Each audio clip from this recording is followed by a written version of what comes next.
έχουμε δώσει την ίδια ονομασία σε τόσα γλυκά. Πραγματικά, ρε φίλε, απορώ αυτοί που βγάλαν πρώτοι τα ονόματα για αυτά τα φαγητά. Τι φάση. Τέλεια και αυτό. Επόμενο. Α, ωραία. Ακούω ονόματα για αυτό το γλυκό. Σιροπιαστές αρχιδόπαλες. Δεν μπορούμε να το ονομάσουμε έτσι ξεκόλα. Ναι, δίκιο έχει. Λουκουμά. Λουκουμά.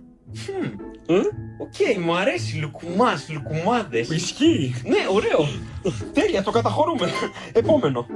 Ντόνατ δεν είναι αυτό. Ναι, ναι. Ας το πούμε κι εμείς ντόνατ. Τότε γιατί είμαστε εμείς εδώ, δεν πρέπει να βρούμε και γι' αυτό ένα ελληνικό όνομα. Λουκουμά. Ρε Γιάννη, λουκουμά είπαμε και το προηγούμενο γλυκό, δεν θα πούμε και αυτό. Λουκουμά! Ρε Γιάννη, Ναι, συμφωνώ κι εγώ να σου πω την αλήθεια. Ας το πούμε λουκουμά, γιατί κι αυτό τηγανιτή ζύμη είναι απλά σε άλλο σχήμα. τώρα όντως. Ναι, ναι. Οκ. Λουκουμάς και αυτό. Επόμενο. Α, ωραία, τα ισπανικά. Λουκουμά! Γιάννη, ηρέμησε σε παρακαλώ, δεν γίνεται όλα να τα ονομάζουμε. Μπράβο! Μπράβο Γιάννη, μπράβο. Τι έμπνευση είναι αυτή σήμερα. Μου κάνετε πλάκα. Απίστευτος, ξεκάθαρα. Λουκουμάς και αυτό.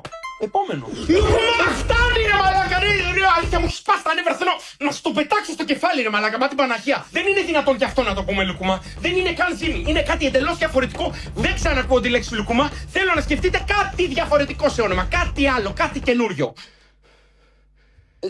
Λουκού... Μη. Τέλειο, τέλειο! Συμφωνώ.